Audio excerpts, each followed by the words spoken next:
Hello, everyone. Welcome in. Today How we're gonna goes be. it? Oh yeah, go ahead, Luke. How Say goes it? hello. How's it going? So today we're gonna be talking about season 3, episodes 5, 6, and 7, the Well, corruption arc. isn't it So just two? It's just two episodes, not three. is it? I thought it was 3. No, it's two. Oh, it's 2. Okay. Yeah, So yeah, just two episodes episodes. 5 and 6 of There season you 3 go. of Clone Wars, the corruption arc. So there's gonna be a lot that's gonna be happening on Mandalore, and there's a lot of stuff that happens. So we're gonna be very excited to talk about it today. No, yeah, absolutely. Let's get into it. You never would have made it as Obi-Wan's Padawan, but you might make it as mine. And we're back. Bam. Bam. Time to bring in the Korkie expert, as we like to call her. The one that knows Mandalore the best, Julia. Welcome in, Julia. Is that a Korkie Kreese card? Let's go. It's a Topps card from their Their living set. So this is great. the case it came in, and so I have like a nice version, and then I bought multiple, so I have a couple different ones. There is one in my wallet because that's where you keep pictures of your kids. You put them in your wallet. This is the only piece of like Korkie merch I think exists. So Really, you better that's believe that's the only thing they have. it's it. Well, yeah, because I mean, like he's in I can so he's in like Ooh, we got Robo Julia, but she warned us that Well, this she'll was be right gonna back. happen. We'll be good. So today is pretty interesting. So coming off of this recent episode of Chapter 5 of Book of Boba Fett, there's a lot of stuff that involves with Mandalore. No spoilers, but there's stuff that involves a Mandalore. And it's kind of Yes. funny because we're talking about Mandalore today. And it's very two different situations. So quickly, I just want to hear what your thoughts are on last night's episode without giving any spoilers away, Julia. okay. Do I still sound like a robot? sound No, good. you're good. You sound You're good. good. Okay. You're good. So yeah, I without spoilers, I will say that I'm very hopeful for the Mandalorian season 3 in terms of getting some canon lore about Mandalore, because we don't have a lot of concrete information about the history, the recent history, well, anything really. I will say right now I'm pretty emotionally devastated. It was beautifully done. Like it was incredibly like the level of like I feel like it was like cinematic level of like the filmmaking in that sequence. It was great, but it was a lot. And I think we need to like talk about the implications of that. And so I thought it was really well done, but like emotionally I'm like having a difficult time with like the implications of it. So I'm excited about like the future in terms of Din's exploration of what it means to be a Mandalorian. And I'm hoping that will include some more history and him kind of learning the more recent history that he wasn't told the truth of in the Children of the Watch. So Yeah, I'm and I'm excited glad that we about got a it. little bit of a refreshment on the history of Mandalore because I know there's some people that are watching the show that haven't seen Rebels or Clone Wars that are not familiar with the entire history of the Darksaber or specifically Mandalore. Right. So it was nice for certain characters in that episode to give us a little rundown. It was good. Oh, yeah, Yeah. absolutely. Yeah, we will hit a lot of Mandalore today, and I'm really excited when Julia was like, I was like, Julia, Korkie's coming up, and I told her last week, and she's like, get ready to talk for 7 hours, and I was like, Yeah. I can do that because I could listen to Julia talk about Korkie Kenobi for like hours on end. So Yeah. this should be fun. But let's get into the episodes. First off, we've got season 3, episode 5, Corruption.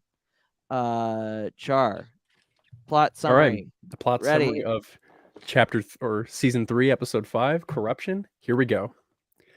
Desperate times on Mandalore. Having won neutrality for the Mandalorian system, Duchess Satine now finds herself an outsider with very little aid to her people. Supplies are hard to come by, except on the black market. As a result, the Duchess faces a world consumed by greed. hoping to alleviate some of the tension rising in the capital city of Sundari. Satine has called upon her friend Padme Amidala to make a diplomatic visit. That was your best one yet, if I'm Was it? going Yeah, that to was be pretty honest. good. Was with you. it? You did See, you know what I really, did? really well. So as I was watching those episodes, I Mhm. noticed that Tom Kane kind of slows it down. And remembering how I would do him, I would kind of speak a little too fast. So Yeah. I slowed it down, focused on the emphasis of the words, and hey, I pat myself on the back. There you go. Yeah. Yeah, I think that's very, very well done.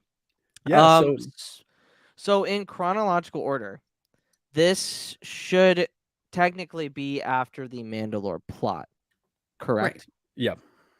But obviously we're doing release order because when you start away, you can't change it. So we're just gonna go with it. So obviously from the plot summary, Satine calls for Padme to come help, and I think this is interesting because like how Obi-Wan and Anakin kind of have that connection with them, both of them are like connected as well. I think Mhm. it's hilarious. They're both in politics, and then Obi-Wan and Anakin are obviously Jedi, so like there's the parallel there. Right. What Julia specifically? What is your thoughts on like the relationship between Padme and Satine? So I really love that it's something that we get at all. I mean, it's something that I would always like more of, but I do appreciate that they have at least one complete episode that is them working together. I mean, I have problems with the episode itself, but I do think that like them working together makes a lot of sense, and allowing them to kind of have their own mission is important, and I appreciate that. I think there's a lot of surface level comparison that is good, and then there's a lot of people who are very like dismissive of Satine because they sort of think it's like a repeat, whereas I think it's obviously a parallel that exists on purpose to kind of show like how they are similar and how they're different, and like seeing as well as kind of rulers or as politicians, the differences between them in terms of how they choose to like approach problems is really interesting to me. I think um Satine is much more ironically aggressive as a pacifist in terms of how she approaches things, but she's also in crisis. And I think the difference between someone who's been in power for a relatively long amount of time and is in crisis versus like a Padme who comes into a crisis as like a child queen are very different. And I like seeing the different ways that they're sort of forced to reckon with like the problems that their planets are facing. So, Mhm. yeah, I'm a big fan of their dynamic, and I really want more of it. And I don't think I'm gonna get it in Queen's Hope, but I'm still gonna be hoping that You gotta it's hope. there, You even gotta though hope.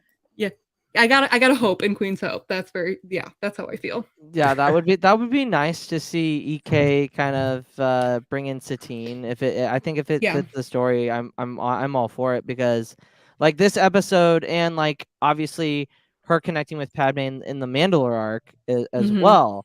They do a little bit more connecting and they figure each other out, and like I would like Mhm. to see some more conversations between the two. Yeah. Because like I feel like Satine, if she would have survived the Clone Wars, would have been for sure a rebel. Yeah. Well, and that's Absolutely. something that becomes clear as we get into like especially here in this episode and in the first Mandalorian arc and then later, like Palpatine is already aware of the fact that like his plan isn't going to work with a Mandalore that is functional. Yes. And so that's one of the things he needs to destroy. Same thing with like essentially taking down Padme and Bail and like the Senate. So you can see all these different pieces that are like falling apart, being encouraged by Palpatine, by Dooku, by this sort of separatist front, taking advantage of a situation to like you just see everything playing into Palpatine's plan. And it's really sad because it's we know how it ends, but no one is really aware of the degree to which everything is connected, and it's very frustrating, but I think successfully done. No, yeah. Char, what are your thoughts? Well, I think the very reason why Padme is there is brilliant because I feel like Padme's the remedy to everything because Yeah. whenever there's a crisis, especially with Mandalore, which is neutral from the war, because the Mhm. whole reason why she's here is because of how much the war is affecting the neutral worlds, specifically Mandalore. So I find it funny that when they go to their meeting where Padme, Satine, and everyone gets introduced to the new Mandalore, there's all this confetti and all this excitement, and Mhm. it's great, and it doesn't feel like it's a crisis, but there's some sly stuff going on in the background. Mhm. And then when that meeting happens with Almec, Satine, and everyone in that room, Mhm. and it's funny how much the war is like the war is like the most critical part of everything in this Mhm. show specifically, but the reason why Mandalore is like this is because of how corrupt some people are, and that's hence Mhm. the title of the arc. And I think it's so funny how Almec was like, "This must be Death Watch doing this," and trying to like being involved in the activity that's happening behind the scenes that they're not aware of at the time. Um, and I think Padme is the right person for the job, Mhm. Oh specifically yeah, for this episode. And then she can sniff out bullshit oh, real Yeah. easily. 100%, she can figure out something wrong from a mile away. Yeah, And yeah, Right. and I find absolutely. I it don't because yeah. later in the episode we have a little discussion between Satine and Padme talking about how when Padme used to be the queen of Naboo and she would go on these excursions and Mhm. because Obi-Wan told her about the Yeah. events of the Battle of Naboo, and I think it's so funny how because Satine is a pacifist, like how you said, she's Mhm. not very she hates war. She's it's kind of because Bo-Katan and her are the Mhm. polar opposites. And then it's having Padme who's not afraid to use any weapons. Like if Mhm. she has to use weapons, she will. Mm-hmm. And it's like Padme is just phenomenal. Yeah. I Oh think yeah. the choosing of her going to help Mandalore was the right choice. If it was Orn Yeah. Free I would have punched my Oh wall. my good lord. Yeah. That guy That can't do guy He anything. sucks. Yeah, I think Padme getting I don't know if you guys have seen the meme that's like anytime the Jedi have like a political problem, it's like them Yes. standing around their cell phone like, "Hi Padme, can you help?" Yeah. Or like they just call her up on the flip phone to help with their political situations. And like it's the same thing that I feel with like Obi-Wan and Anakin where like you just needed to have like one conversation.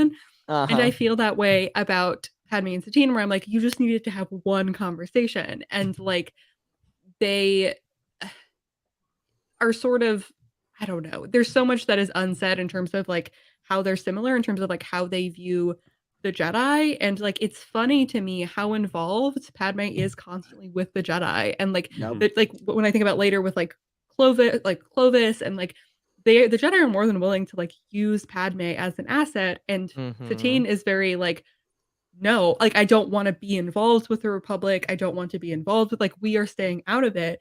And I think that's very interesting because it parallels like how they approach their personal lives as well, where like Padme Yeah.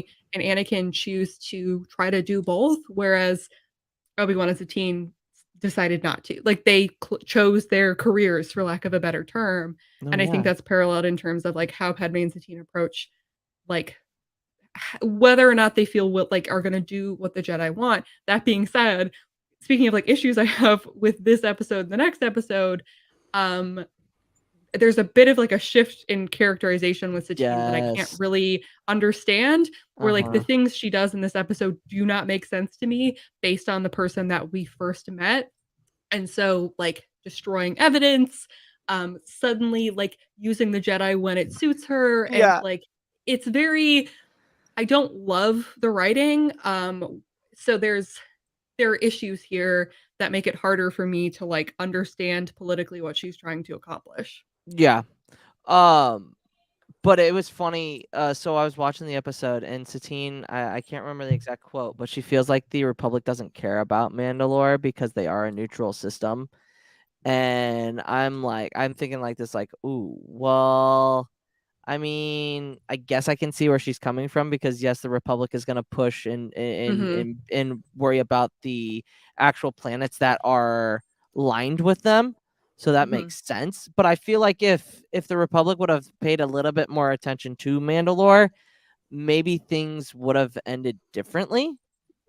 Yeah. Um, Yeah. And it's like, I feel like a planet needs to side with a part of the war, like if it were to sign with the Republic or align with the Separatists to Separatists. gain supplies, because the whole part of the episode was the fact that Mandalore is having a lack of shipment Yeah. and that their trade Mhm. routes are open to all this other stuff that they Mhm. don't want. They're getting no support.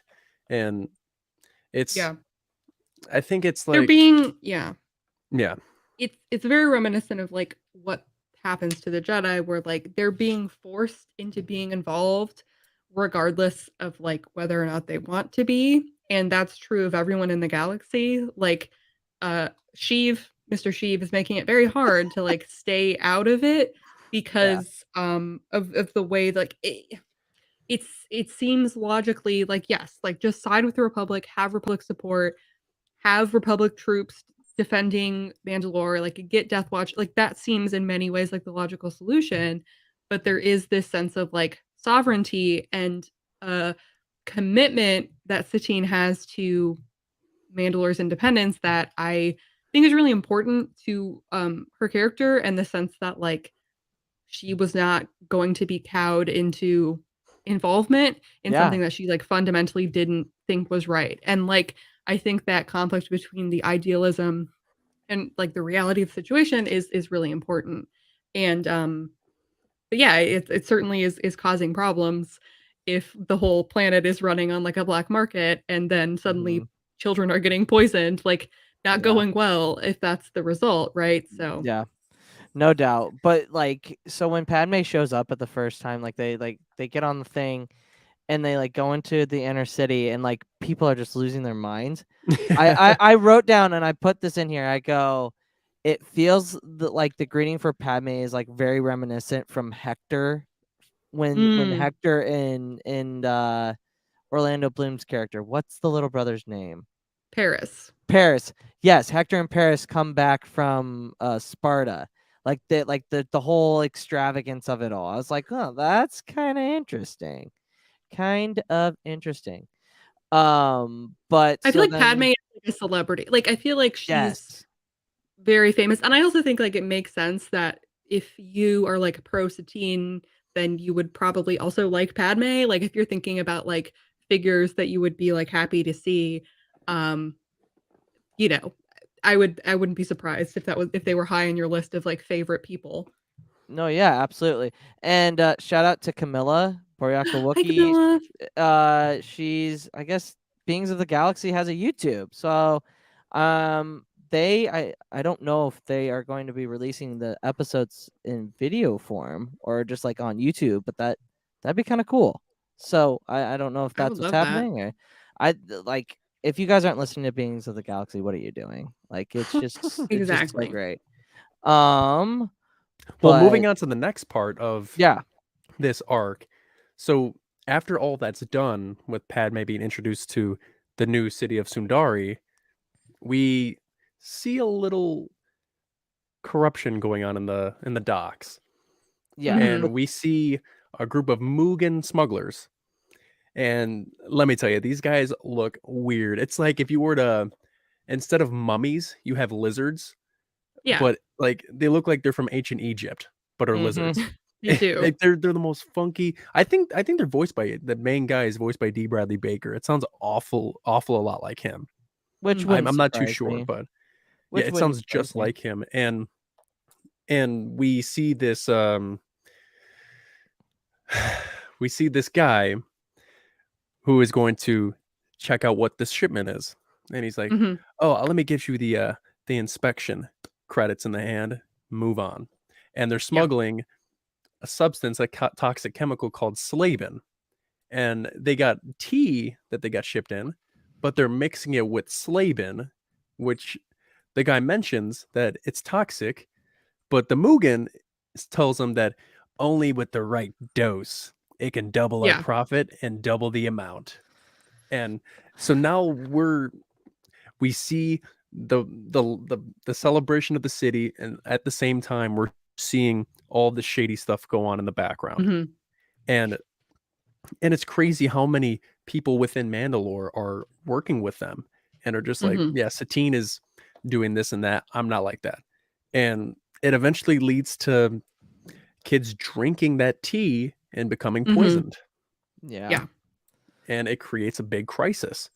Mm-hmm. Yeah. No, Like another absolutely. crisis, and outside of the trading and the shipment, now they just have an even bigger crisis on their Yeah. planet.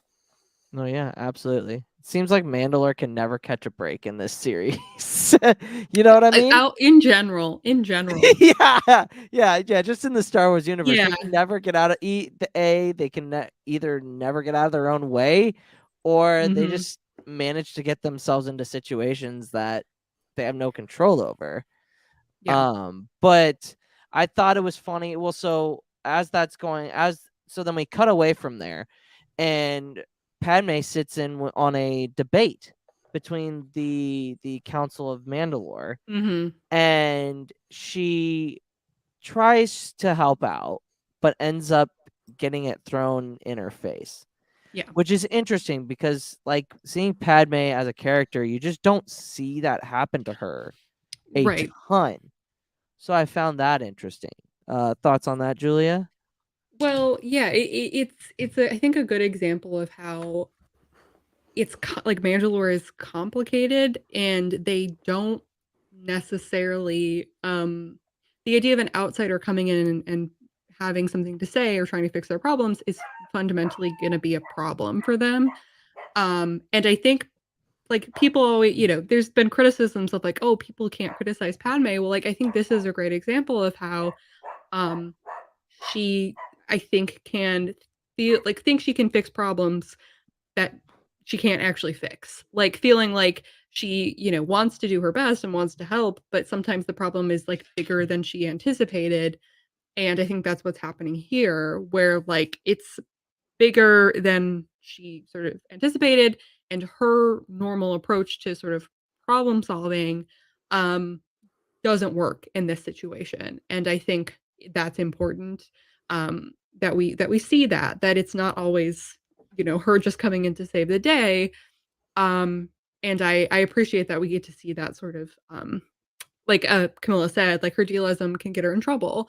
Um, where it's, this nice solution she's thought up, or her sort of opinion isn't just going to people aren't going to automatically be swayed by her. And perhaps Mhm. she's at this point in her life used to people, um at least, well, the Queen's Shadow does get into like she had to earn that respect and that trust, where when she first joined the Senate, people thought of her as like that girl queen from Naboo, and she had to like earn this respect. And so it's not to say that it's been easy for her, but she's also been doing this for like a long time. Yeah.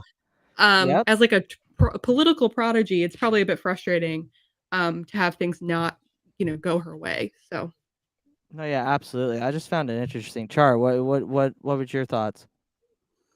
Well, just like what Julia said, like I feel like no one really respects Satine. Like it's yeah. it's kind of weird that they know that she's the most powerful person. She's in charge of Mandalore. Mhm. But since this is what leads into the later seasons, no one really likes her way of ruling. No Mhm. one likes her pacifism, especially Death Watch. Right. And people and everyone that's working for her or are working a job under Satine feel like they can freely just go and do whatever they want Right. and just have no punishment. And that's what the I'm forgetting his name. What's his name? The customs officer that gets bribed by Mhm. the Mugans. And it's just I don't understand like why people just hate on Satine. Like Satine is a powerful ruler. Like Right. she's very peaceful. Mhm. She's very good at diplomacy. She knows how to make things happen. But Mandalore, I feel like Mandalore is always been determined to fall because Well, it's this just is yeah. no one sides with her, and it's weird because she's such a good leader, and she wants This is what's yeah. best for Mandalore. Mm-hmm. Sorry, not to keep cutting off. Oh, This is go kind of what ahead. I was thinking about with episode 5 of Book of Boba Fett. Again, I won't get into spoilers here, but like this is actually something I was talking to Camilla about earlier, where like, or was it Camilla? I'm not sure. Saying at some point like Mandalore's fate like was already sealed before what we see Yeah. happen in that episode. And I think, what's interesting to me is, so this isn't canon, but the Bounty Hunter's Guide has a little section about Death Watch, and something that's mentioned there is at least from Death Watch's perspective in this like Legends book, Satine's success after that civil war came from like exhausted Mandalore, like tired of the war and like really not having another choice. And so what's interesting to me is like clearly she has been successful enough where there's a complacency because they have achieved a level of sort of peace and stability where if that they aren't as worried about Death Watch. Like it's a complacency. And so that is coming from some state of like success in her ability. So it's been 15, 16 years since the end of that particular civil war. And it is frustrating because I think people are very willing to dismiss the fact that like she would not be in that position if the people did not support her. Clearly they did at some point support her. They needed to in order to like get her into that position and keep her there because she is not enforcing it with the military. So it is being enforced by like the people themselves. So that's eventually like what like you're saying, like it's clearly opinion has begun to shift. And so I do think it's important to recognize that how did she like enforce this without like actual physical force if the people weren't behind her? And so it makes sense to me that the way that she is undermined is through this public opinion, through loss of respect, because if she can't fight back with a military and the people are no longer behind her, that's when it's gonna blow up, and that's eventually what happens. And so with this corruption, it's a good it's a sign of like what's happening. Because I agree at this point she's really not getting the respect she deserves, but at some point it must have been there because you don't get Mandalorians to follow you if they don't actually want to follow you, right? Like they're not just gonna like they were exhausted by the war. They wanted the fighting to end, and she was offering them a version of being that wasn't fighting. And so yeah, I would love to know more about that and kind of how it happened, but I agree. Where she's at now, it's like it's going terribly wrong. Oh yeah. Yeah. And that might be an understatement because I mean like she doesn't and it's funny because this episode obviously leads into the next one, but like she like Padme and her like the scary part about it is that people think in the galaxy and in real life as well, it's scary to think that profit and money is valued more than a life of a living being. And that is all too real if you think about it. It sends home, that's the adult message in this episode. It's like corruption is everywhere. No matter where you look, it's just how you deal with that corruption and how it is handled that can either make or break a situation, kind of like Mandalore's. But like when Satine, so like after Padme kind of gets her bell rung in a political stance, Satine finally steps in and is like, all right, I'm the boss here. I'm going to take over this. And kind of like, that's where there was like, she still has that respect. But it seems like the grasp that she has on it is slowly loosening, which isn't very good at all. But Satine and Padme go to the hospital and thinking like, oh yeah, there's a new hospital, like we can go see that. And let's showcase it to you. And there's a kid that's being brought into the hospital, and as a matter of fact there's multiple kids being brought to that hospital. And doctor, I think his name is Zach Staz, I believe that's his name, says that these kids were poisoned. And they're like, wait, what? And then they go inside and they see a bunch of kids from the same school poisoned. And then they try to figure out, wait, how could they be poisoned?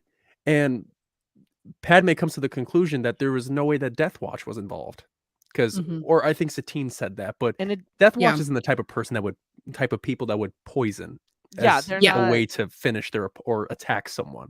They're not really into chemical warfare. If they wanted to, they would be, but not on this. They would never target the children. Or so we think. Yeah, but then the doctor, or they speak to the school superintendent to tell him like, hey, what's on the school's menu? What's here? What's on the menu? And the guy says, oh, it hasn't changed much. And they talk about how they have this new shipment of tea Mhm. and these bottles. Mm-hmm. And they're like, well, this wasn't on the menu. This is relatively new here. Mhm. This is off the menu. And then they grab one from a kid and they go and test it. Yeah. And then they find that there was a chemical in it. Yeah. And they're like, wait, Slaben is toxic. Mhm. And then as they're done testing, the superintendent of the school starts to dart off. Yeah. It's Like, just well, Don't be I suspicious. need to be Don't going. be suspicious. Don't Yeah, be he- suspicious. Yeah, wasn't good at that at all. I mean, that was when Satine really asserted her dominance. It was like, hey, what are you doing? And then he tries Yeah. to leave. And then right when he tries to go, Satine's like, stop him. And then the guards just go, Yeah. bam.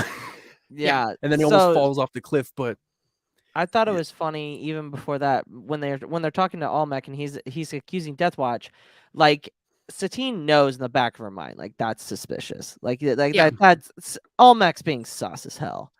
And I think it's great how her and Padme are together on like getting the guards to be like their spies for them. yeah, Mhm. and I was I like- kind of find it weird that they didn't understand that Almec quickly went to accuse Deathwatch. Yeah, Like, I why don't. did he Yeah. do that? Like, why would he just say that? Just because Yeah. they're violent according to what they see, and Yeah. they're known for being terrorists, as what they're called on Mhm. Mandalore. Mhm. That doesn't make them the main culprit here. Like, you gotta Yeah. extend out your research and see what's happening. How And is that's- this? Yeah, And that's what they do. That's Mhm. absolutely what Yeah. they do with the poisoning. And I mean, honestly, if you think about it, the best way to take down a to cause chaos is to go for the young ones, because Yeah. then you Mhm. really don't understand like what's going on, especially if it's anytime losing a life or losing like no matter how old you are or how young you are, it's still devastating. But I feel like Mhm. in most situations, the stakes are heightened because they are children. They are supposed to Mhm. live. They have so much life to live, and it's being Mhm. cut short because of people being greedy. Yeah. But yeah. Yeah, and So you mind if no, I yeah, no, yeah. Go continue? ahead. Go So ahead. once the school superintendent gets stopped, he gets asked a question because he obviously, since he was doing that, he's aware of what is happening. And then Mhm. he's asked, who brought this tea here? Who was responsible for bringing the slave in here? And he mentions a name, an employee of a shipping company named Sadiq. And he is said that he's mainly responsible, but he's just the middleman here. Like Mhm. he's not fully involved. So they go and they visit Sadiq, who he works Mhm. for a trading company, and then Satine, Padme, and some of her guards are brought there, and then they talk about where this came from, and Sadiq's like just laying back, like, yeah, the kids were poisoned. I'm very upset about it. And I'm like, what? Yeah. How do I'm you like, children are Yeah. being poisoned here? And he sounds so monotone and emotionless, and Yeah. it's so funny. I'm Yeah. like, is this really how Mandalorians are? Yeah. but no, yeah. Go ahead, Charles. And then he provides Satine and Padme with information about where the shipping came from. So Mhm. he gives them information about where they're getting shipped to, like which dock they're at. And then therefore we move back, and then we go all the way from there to here again, and they Mhm. interrogate the police officer. Yeah. And he's reluctant to say anything. He said that there's no corruption here. There's nothing going on. And you're well aware that there's something going on. Mhm. And it's like, how are you not aware of this? Because there's so much stuff going on Mhm. that's like, how is the chief of police just just pushing that aside, I find that to be Yeah. kind of weird. Julia, do you mind like giving your thoughts about how Satine handled Yeah. that situation with the police officer? Yeah. I mean, it's to me like unfortunately with it's similar to what ends up happening to Padme in the prequels, where like the writing is putting me in a position where I have to accept that suddenly this like very competent, um, shrewd woman is like making really dumb mistakes, and it's frustrating because it seems like this should be more obvious. And I think later, like in the next episode, they more clearly sort of suggest or I guess state that like she's trying like because she doesn't trust anyone, she has to sort of try to find ways to get around the fact that like no one is trustworthy and bringing in outsiders to kind of give her that perspective. But clearly like people are taking bribes, people are like doing things that are corrupt, and it seems like the environment that has allowed that to grow is like we say with the war. And so I think it's like I'm not say not as like a writing issue, but like it's clear the sort of direction that Mandalore was going, and like in order to get there, they had to like nerf Satine, because the Satine we see in like the Mandalore plot would handle this episode very differently. And so like for example, when she destroys the warehouse, I'm like, why would you do that? Why would you destroy evidence of people doing crimes and like like undermining your how like it doesn't make sense to me. So there's a lot of it that I find really confusing Yeah, I didn't understand that because either. yeah, I don't Like understand the officer had a destroying the point. evidence. Yeah, no, exactly. And so it seems like there's a sense to like make things fit to get to the point where Mandalore gets, and I just characterization wise, like this like maybe she's just having a bad week. I don't know.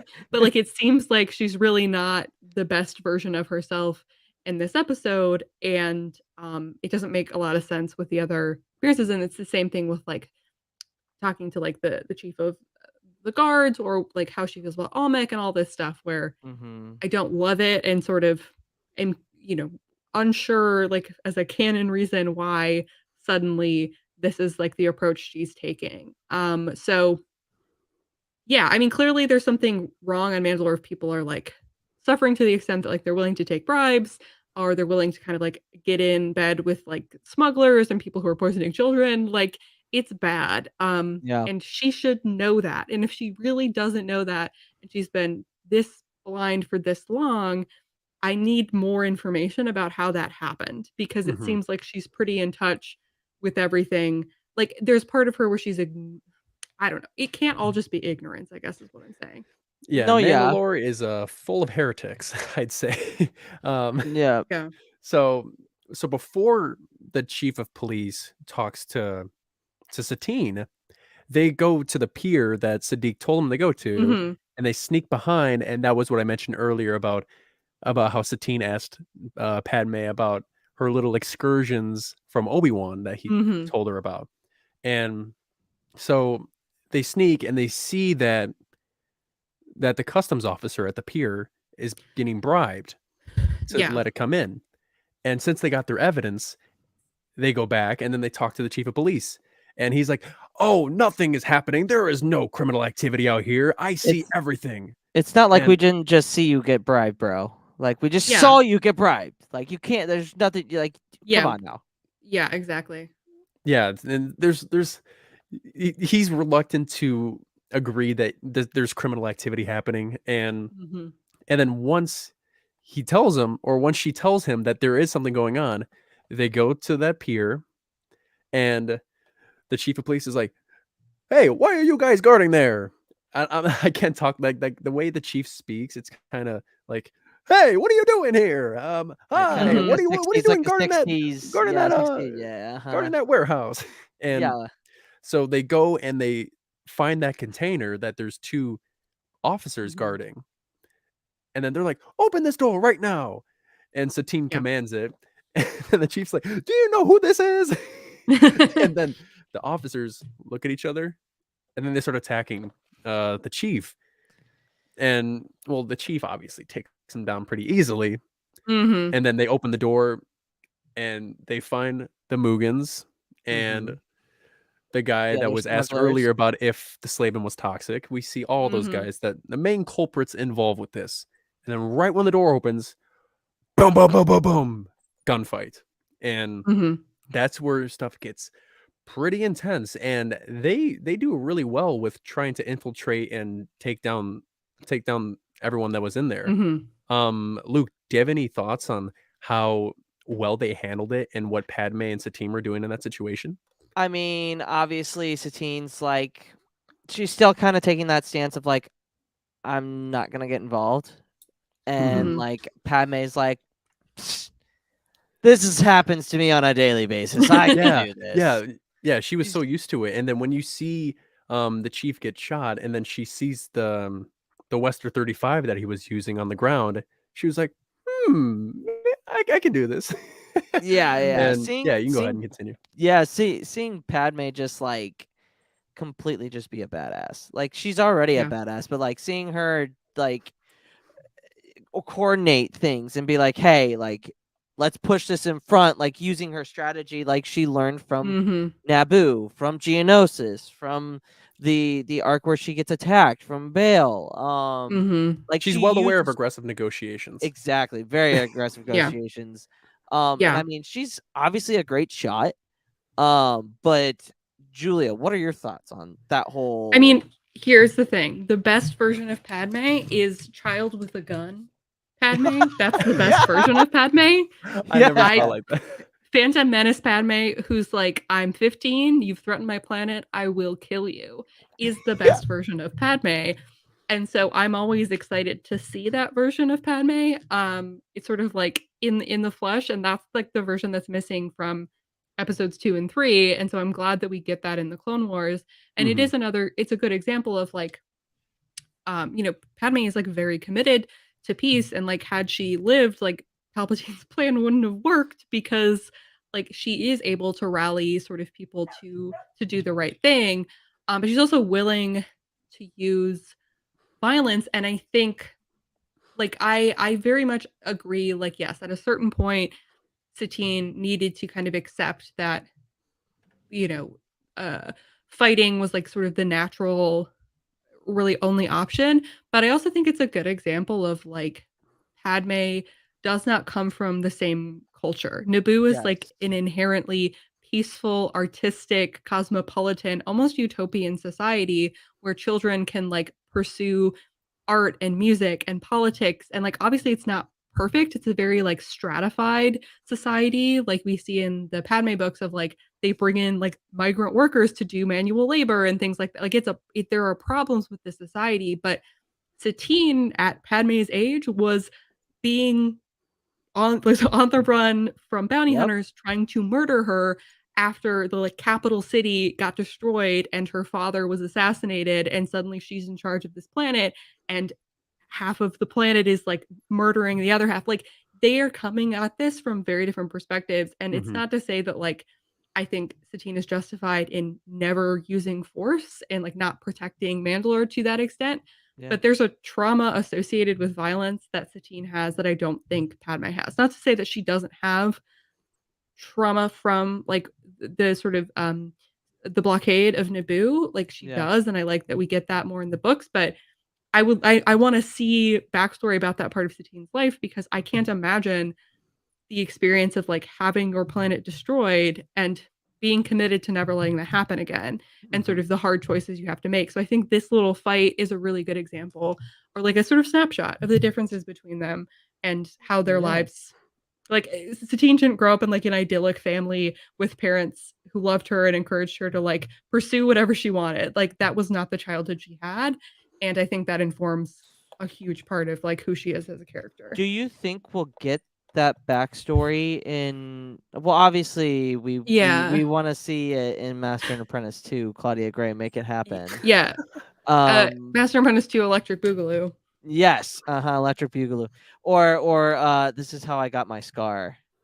Mhm. Yeah. Yeah. But Yeah. like I would love to see like, and I've heard you say, Julia, just like the whole dynamic between Qui-Gon and seeing those two together Yep. and being him being like, bro, this kid's sussy. He's Mhm. got something for that. Yeah. He's got there's something going on between these two. But Yeah. like, I feel like that's going to happen because Satine is a very interesting character, and I feel like she could get her own trilogy of books. Oh, absolutely. Like Padme. I would love that. I would love that. It's weird to me that Korkie like stories.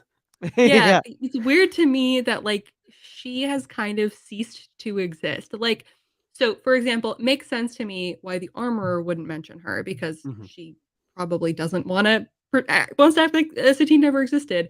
But like Star Wars as a whole, like seems to have dropped her like a hot potato in many respects as a character, and it doesn't make a lot of sense to me because Bo is acting the way she is because of her relationship to her sister. Well, yeah. And so not having that piece, and so like I would love to get that, and part of me is still hopeful because I do think there's a lot there, and I think there's a lot of passion and people love this character, and getting the opportunity to like dive into her like a Bo and Satine book, like as sisters, I would love that. I would love getting to see like if they don't feel Sisterhood. confident enough. Yeah, just I took what the armor said as a reference. Yep, yeah, like you correct. can definitely read that in terms of like name dropping, kind of how like not wanting to mention Padme at all in certain contexts, like it seems weird to me.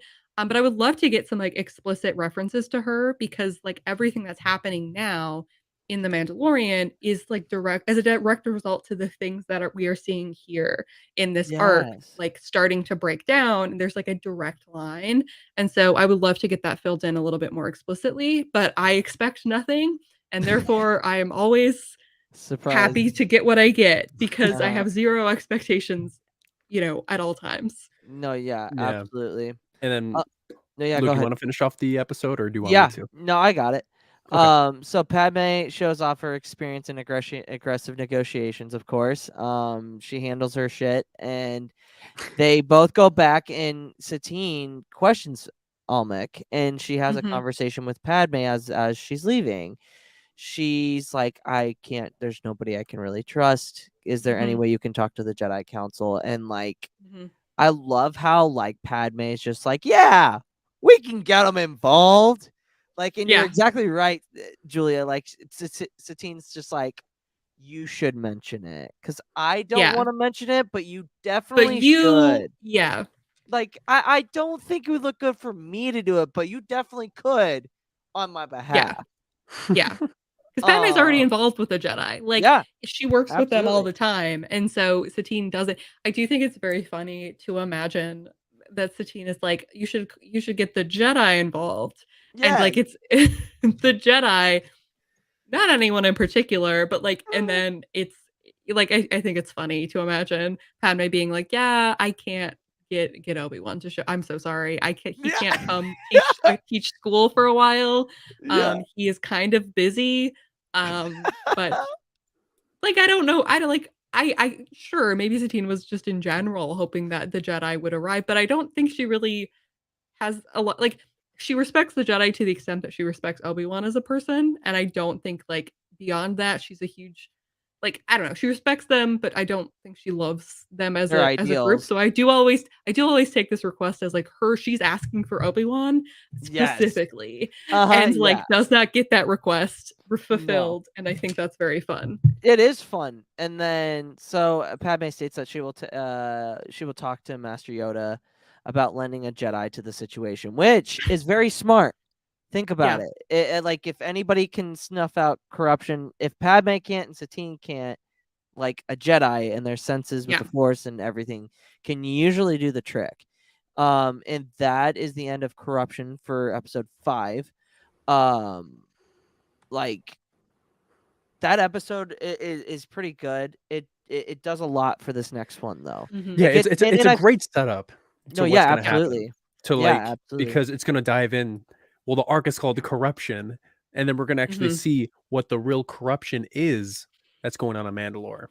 And I think this one really set it up with just the tea and the poison. But if you watch Star Wars long enough, you know that there's always a better or a bigger bad that's involved. And we get to find out who that is in this episode. So No, Mhm. yeah, absolutely. Char, All take right, it let's away. see if I do better than I first did. All right. Oh, here we go. Season 3, Episode 6, The Academy. Yep. A world in crisis. The peaceful planet of Mandalore is being strangled by the grip of corruption. With shortages of every kind, citizens must turn to the black market in order to survive.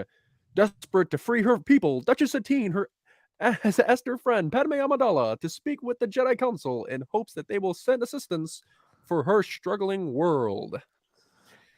Better. I mean, it Eh, wasn't as good as the first one, but yeah, yeah, yeah, it is what it is. we all have our It, bad times, but All it was right, a good Julia? so effort. Julia, I feel like this is like your episode to Yeah. shine. Yeah, Because yeah, let me yeah. tell you, so this is the Yeah. first episode where Korkie is introduced to Clone Wars. And Mhm. This is his big introduction. Here's the yeah, and thing. he gets a very big part of this episode. Yeah, this is his episode. Here's the thing I want to remind people is that before Dark Disciple, Korkie and Quinlan Voss were on the exact same level when it comes to numbers of Clone Wars episodes they are in which they are major characters. So I still hold out hope. I know that I have a relationship to this episode that is fundamentally different than most people because on the surface of it, it's can it like if you don't like a like Harry Potter dynamic of like kids meddling or like a Scooby-Doo style like Yeah. kids meddling, like you're probably not going to enjoy this very much. So I do not have like an objective, not that anyone ever has an objective opinion on like media. I have a very subjective opinion of this episode. So like my favorite things about this episode are everything Korkie does, specifically like so Which is like it's 80% of the episode. yeah. So Yeah.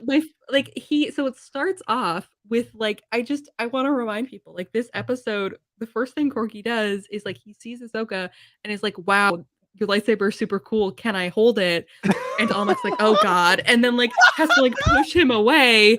And like I just like that's the first thing we see him do is Yeah. literally like they're talking about how weapons aren't allowed, outsiders aren't allowed to have weapons. Obi-Wan really messed stuff up last time he was here. Yeah. And then Korkie shows up and is like, hi, can I touch your lightsaber? It looks really cool. And it's just like that's the Just first throws thing he wants. everything Olmec threw out He's the like, window. stupid.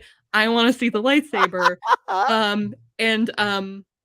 So like there's a lot here. Like the actual episode itself, sure, but like it was calling to him exactly. He's like, I need to touch this up. I need to touch this lightsaber. Because this like to me like gets my mind going of like how much does he know? Like how much has Satine told him about like her experiences with the Jedi? Because he seems to have a very idealized version of what the Jedi are. And later in the episode, when he's frustrated with Ahsoka not doing what he thinks needs to be done, he gets upset and he says, like, you sound more like my aunt than a Jedi Knight. And so it gives me this sense of him as someone who has this like idealized version of the Jedi, which I think is fascinating because the Mandalorians and Jedi are not historically groups of people that get along. He seems to have a high opinion of them. And so I love the little touches in this episode that show the degree to which he has a high opinion of the Jedi. And like in my mind, that is coming from Satine. And I just want to know how much about like Qui-Gon and Obi-Wan specifically he has been told about like her experiences with them. So yeah, I love he's just so eager to do the right thing and like naive to an extent that is very there's like yeah, it raises a lot of questions. So I yes, I could talk about all sorts of things. But yes, the first thing he does in Star Wars canonically is want to touch lightsaber. Like he's like, need to please help. And then there's a really good shot of when Olmec is like, Obi-Wan caused problems and his hand is just like here and Korkie's face is just here. And it's like it's a really like every time I watch this episode, I'm like, this is not subtle at all. Yeah, so, no subtlety. But like zero even before, subtlety. yeah, even before like when Ahsoka's like, and this is a big episode for Mhm. Ahsoka as a character as well. Because Yeah. Ahsoka's like talking to Anakin, she's like, I feel like I'm overqualified. And it's like Anakin looks over her and goes, "Bro, you're a Padawan. You're probably Right. you're a kid. You're probably the Yeah. perfect person to teach these other kids to like how I mean she's taught she's came in and instructed younglings. Remember from the lightsaber Lost, she came in and gave that like this is your weapon, don't lose it. She does later in season 5. She takes the younglings to Ilum, and like I feel like this is a good moment. Like this is where she gets her footing of like, hey, I could be good at this. Yeah. Speaking of Fern is here. Hi, Fern. Ahsoka hi, as Fern. a teacher is something we talk about, like we've mentioned, where like it's a tragedy that like she doesn't get to pass on what she knows or like share her knowledge later, either as like having a Padawan or like being a teacher more generally. And I like the extent to which this shows the like kind of mission that she would probably be going on all the time if there wasn't a war happening. And it just makes me think about like what Ahsoka's Jedi experience would have been like without the war. And it reminds me of like a Vernestra Rowe situation in the High Republic where she could have been teaching and training and like really like excelling in this area because it's clear that like she does have a like passion for this. And just because she's good at fighting, like later like in season 7, right, where Bo-Katan was not season 7. I don't know when Bo-Katan says like I wish I was good at something other than war. Oh, it was season 7. It was it was after when they took captured they took Maul. Yeah, after they captured Maul. Yeah. And I feel that way about Ahsoka, where like she has constantly been forced to fight, and the part of that tragedy is that she was never given an opportunity to be a version of the Jedi that she should have had the opportunity to be. And so even though she sees this mission as like, I have to go teach a lesson, like it's an example of like the type of Jedi she could have been. And it's, you know, I feel similarly, like part of the reason I'm so invested in Korkie as a character has to do with, I think, a similarity in terms of like the life Korkie probably had planned for him versus what ended up happening. And I think Ahsoka undergoes a similar experience. And I think that is a really fun parallel because they like to pair the Mandalorians and the Jedi in terms of like their experiences, and thinking about how Ahsoka has her entire world destroyed and the Jedi are destroyed and like her whole life explodes. That has to have happened to Korkie too. And so I almost feel like that's part of the reason that I think it would be fun to bring him back, is to talk about how like, yeah, sometimes the life you think you're going to have gets blown up, and like how do you pick up the pieces of that? So that makes sense. I do. Yeah. Absolutely. And and Julia, that's actually a really good point, because I was telling Luke earlier, I was reading a play earlier called A Raisin in the Sun, and I feel like a theme of that story is that you have this dream of being something great, but it's usually that's not the case. And like, and a lot of the elements in that play really are wrapped up to what he just said. So I think that was a really good connection that I kind of wanted to point out. No, yeah. Yeah, no, I love that. I'm always pro literary reference. Yeah. You gotta know. I'm never gonna be mad about that. There you go. But like it's so funny that you say that, because it's like I feel like Korkie could fit into the not into the Kenobi show specifically, but I think he could fit into Ahsoka down the line. And here's my question, because I never really understood whose kid he is supposed to be in canon. Because Bo it's just her and Bo, right? So that's Bo's kid. Well, here's the thing. Now, so there's the only so there's a clip. If you've never seen it, there's a Google Hangout. They did in like 2015 with like Dave and the cast. Sam Witwer was there, Ashley Eckstein is there, but Pablo Hidalgo is also there. And they're talking about, and one of the questions they got was like, is Korkie Bo's son? And the answer, like, Dave gives like a long-winded answer because that's just kind of how he is, but he says no. And he says like, we might have considered that at one point, but I think now that's, first of all, so no, they maybe considered it, but he says at least at that point, no, she's not. Interesting. And the other thing now is that with the retcon of like her age, she is maybe 3 years older than Korkie, right? So she's like what, 19, 20 during the Clone Wars, and he's a teenager.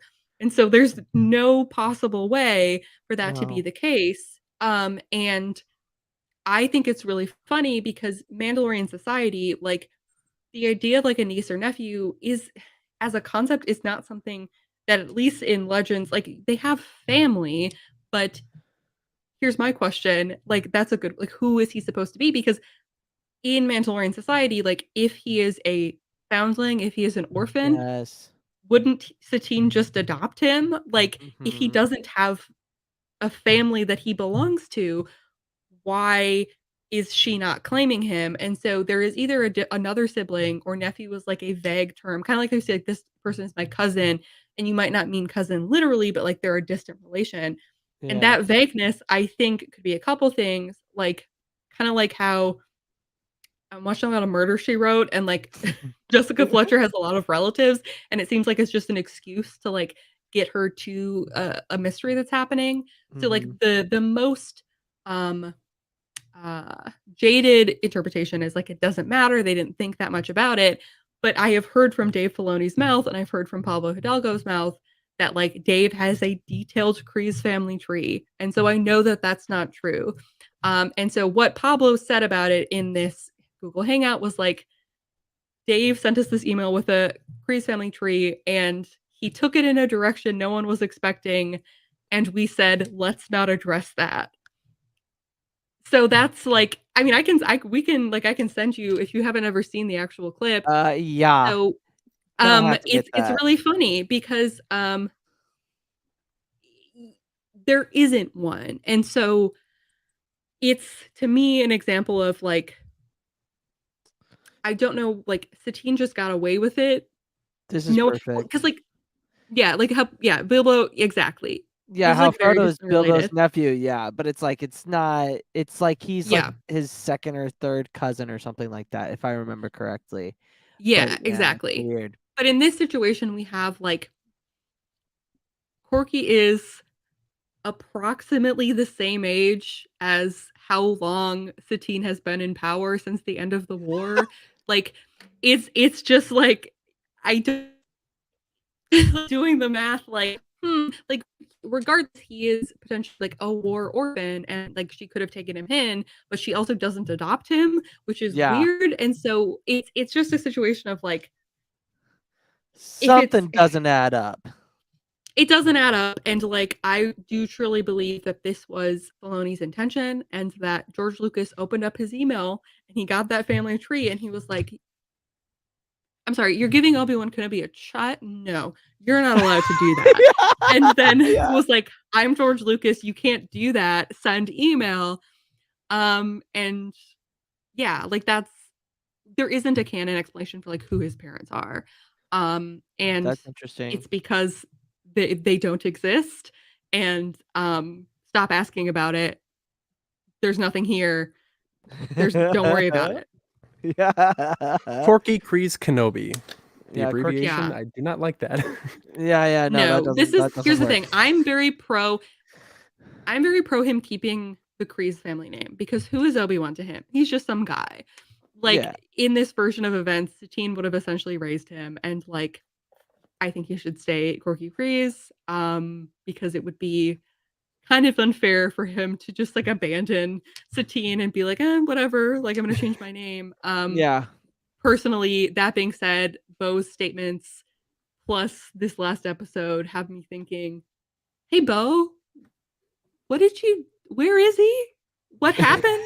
Like, did you kill him yourself? Like, what did you do? Like it's very he is absent from the Siege of Mandalore. He's absent from Rebels.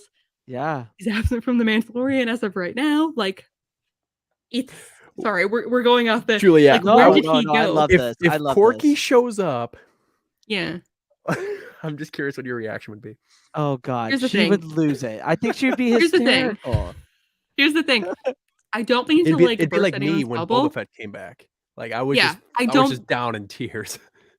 Okay, so I actually had after I watched 5 of the Book of Boba Fett, again, no spoilers. I did have like a protracted meltdown. In this meltdown, I had a realization. So, are you guys familiar with like a glup shitto? Are you familiar with the concept of a glup Yeah. shitto? Okay. Explain, because I think I don't get it. My friend used to say that all the time. I So can't glup believe I forgot shitto about comes that. from a tweet where someone says like Star Wars fans will be like, "Oh my god, glup shitto is coming back." Or like Oh, to outsiders like will be like, "Oh my god, I'm so excited to see Plo Koon," and to everyone else it's like, "Are you okay?" Like, yeah. so a glup shitto is like your funky favorite little guy who's like a nobody Star Wars character that like we as fans get really attached to. But I realized that Korkie exists in what I'm calling the glup shitto paradox. Because for a lot of glup shittos, their return is like a fun little like Cobb Vanth being in the Aftermath novels and then showing up in The Mandalorian is like, oh, cool. Yeah. Or like Black Chrysanthemum, it's a Oh, fun like character my crossing over God. from like comics into live action. Korkie returning would be way more complicated than that. And Yeah. so he is a glup shitto, and yet is more important than other glup shittos if what is like theorized about him is true. And so I think him not returning is because they have no way of him returning that doesn't like fundamentally upset the balance of Star Wars. And so even though he's like a nobody, like, you know, D tier character, he is potentially the child of two much more important characters. And if Ooh. that's true and they bring him back, it's a like can of worms. So it's called the Glup Shitto paradox. It's when your Glup Shitto is also Obi-Wan's child. And oops, if we bring him back, we have to deal with that. And so I think that's a huge reason for like why he hasn't returned is there's no way to do it without opening up that Upsetting. can of worms. Yeah. Okay. Yeah. That makes sense. But Yeah. like I would love it. I think it'd be hilarious. I think not hilarious. I think it would be interesting because I feel like because I mean Obi-Wan does say in the Mandalore arc, like he says to Mhm. Anakin and both Satine Yeah. says that I would have left the Jedi Order for her if she Yeah. and specifically Satine, he goes, I would have left if you would have asked me. Mhm. And I feel like Yeah. there's something that happened before then that Mhm. causes him to be like that or Mhm. make Yeah. that statement, you know? Well, and Satine would never ask that of him because No. she He would knows how never. important being a Jedi is to him. In the same way that like she wasn't gonna just like give up being the Duchess of Mandalore. So speaking about like parallels with Padme, like Obi-Wan and Satine choose to not try to make their relationship and what their like life's work is like work together, whereas Padme and Anakin do both. And yeah, I mean, again, I could talk about this forever, and like, I don't want to. Um, there's, it's kind of like rabbit holes or whatever, but like, I think like what we get in this episode specifically are all the seeds that you need to make him a more To interesting make a case. character, and I think it's like at this point it's like a dropped plot point is kind of where I'm at. And so I would love for him to return, but I have zero actual hope of that happening because it would involve a level of work.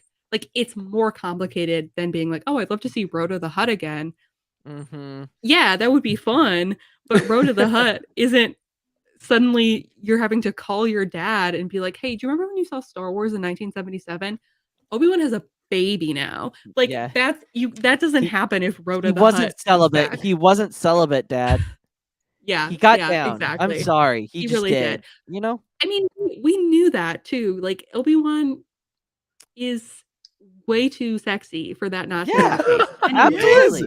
Absolutely. You know what? It's just And you know what is he he gonna is. like? No one puts that much effort into their hair and like No. isn't trying to get attention from people. No, That's absolutely not true. not. People put attention to Luke their might get a little bit of attention for his hair.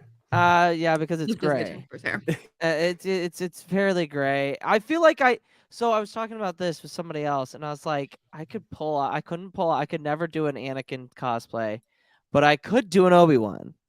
Yeah.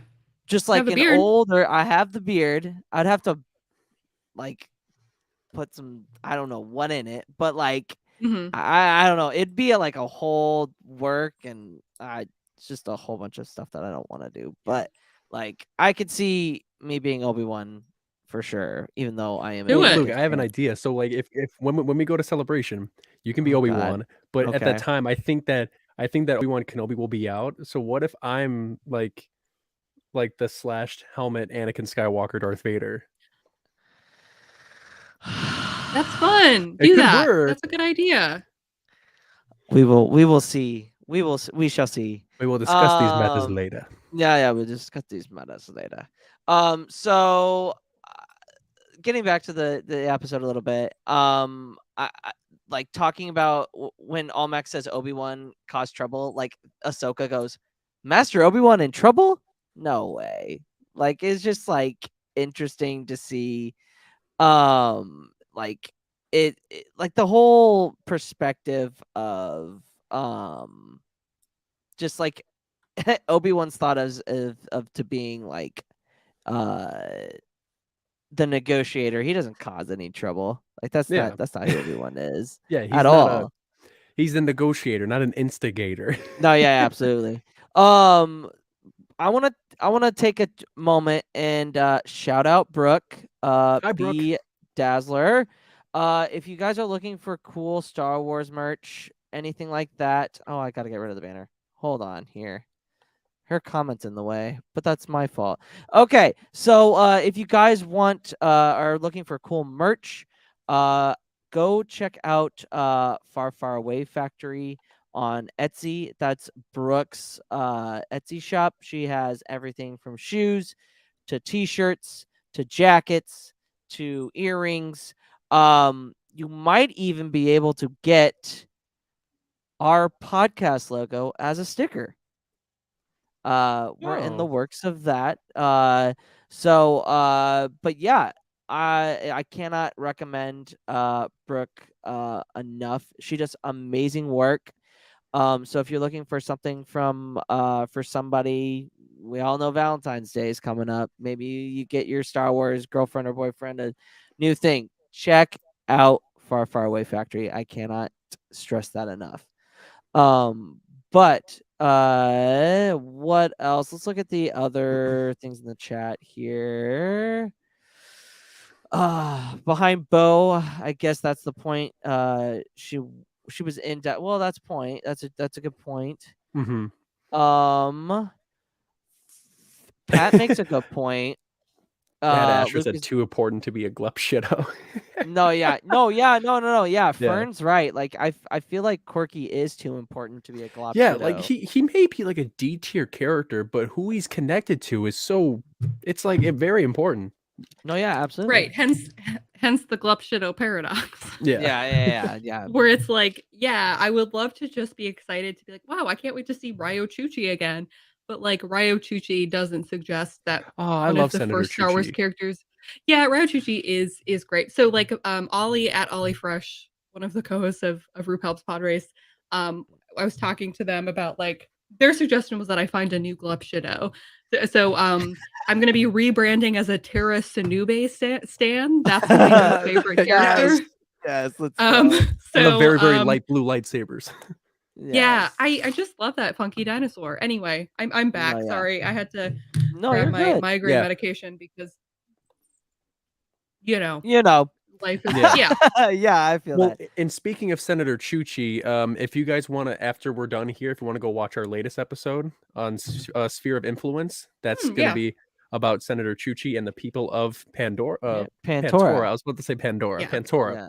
So if you want to go watch our last Clone Wars arc review, it was about Sphere of Influence. Nope, absolutely. So Ahsoka obviously is surprised to hear about Obi-Wan causing trouble because he's a negotiator. He never usually gets in trouble, which is hilarious. So then we get a shot of Ahsoka telling the kids like she starts to have deeper conversations with the cadets, and she's like talking about how corruption can bring down a government from the inside. And they're like, well, what are we supposed to do about corruption? Like, are we supposed to call it out? And Ahsoka's like, yes and no. Yes. All that she's like, yes. And they're like, well, isn't that called treason? And she's like, not if it's against like it's not against the government if it's in the best interest of the people. Yeah. Which is a great line because Mhm. that's the Rebel Alliance. That's the Rebel Alliance Yeah. to a T. Mhm. So that's just nice to see. So after the cadets get the idea from Ahsoka, they're like, we're hungry. We want to like go check out things at the docks. Like, let's go do Mhm. some of our investigating. Like, let's talk about that whole like incident. Like, they get themselves into trouble, Mhm. and like Korkie's like the head of it. Korkie's like, okay, we could do this. Mhm. Like, we don't have to I got the do. holo recorder. We're ready to Yeah. go. Yeah. I got Yeah. the holo recorder. We got this. Like, there's a meeting. Mhm. Let's go get our snacks. Yeah. They're driven by food, which is absolutely Yeah. hilarious. It's a kid thing. But They're teenagers. yeah, absolutely. Go ahead and talk about that whole scenario. Yeah. So there's an upcoming one of the books that was announced, Padawan by Kirsten White, is going to be a like YA Obi-Wan book. Yes. I'm so excited for it. The description of it is that like Obi-Wan is supposed to go on this mission and Qui-Gon doesn't show up and he just leaves and goes anyway. And like there's this impulsiveness. So I was re-listening to Master and Apprentice recently because, and this is how you know I'm unwell, I needed to hear Obi-Wan's voice and I realized I could just watch the movies, but like I specifically needed to hear 17-year-old Obi-Wan's voice. Like it was a need that I had. And he's described by like either Pax or Rahara as like small, wiry, and curious. And I'm like, yeah, like that reminds me of someone. And I think Korkie in this episode, it's a mixture of like his desire to do good and a naivety where he like he implies things about the government of Mandalore in the way that he acts that are like very troubling because he says at one point like I've known Almec my whole life and I'm like, okay, so first of all, that is okay, this implies to me he's been like in the palace, right, on Mandalore, involved in this government in the sense that like that's where he was raised. That's what it says to me.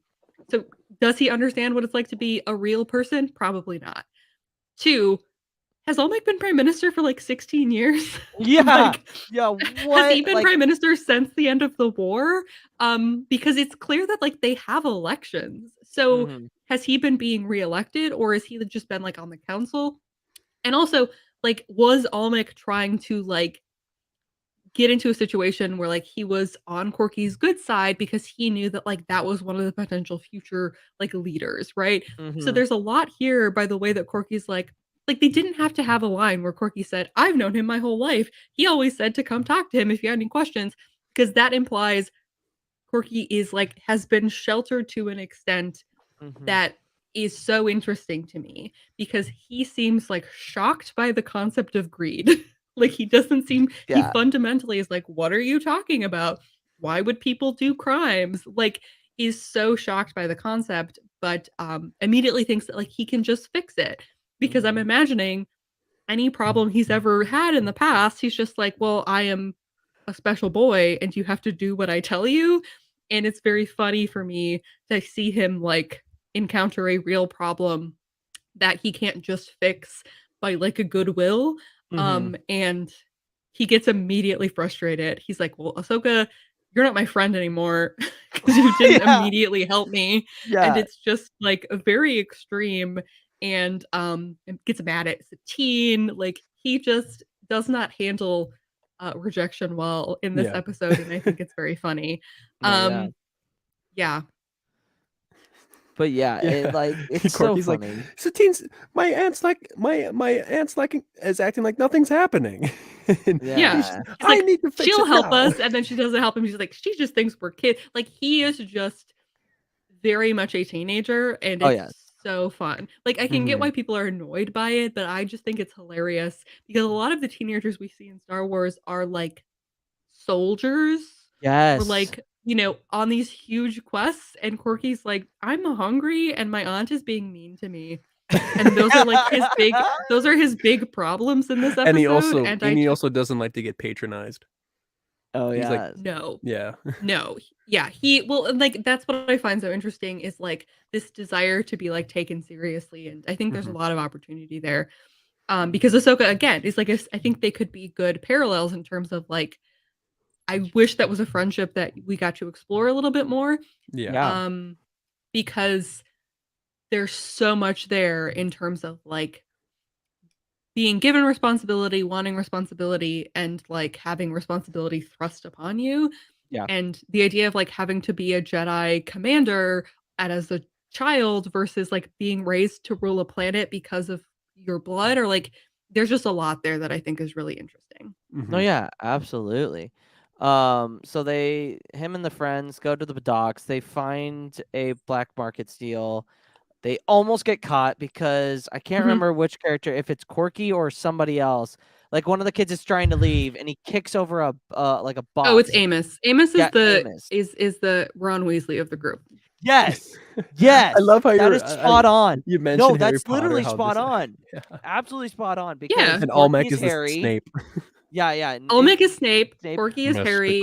Amos Kreese. is Ron Weasley, and then Suni and Lagos are Yes. Hermione. Well, Suni is Hermione. Lagos is like a fun.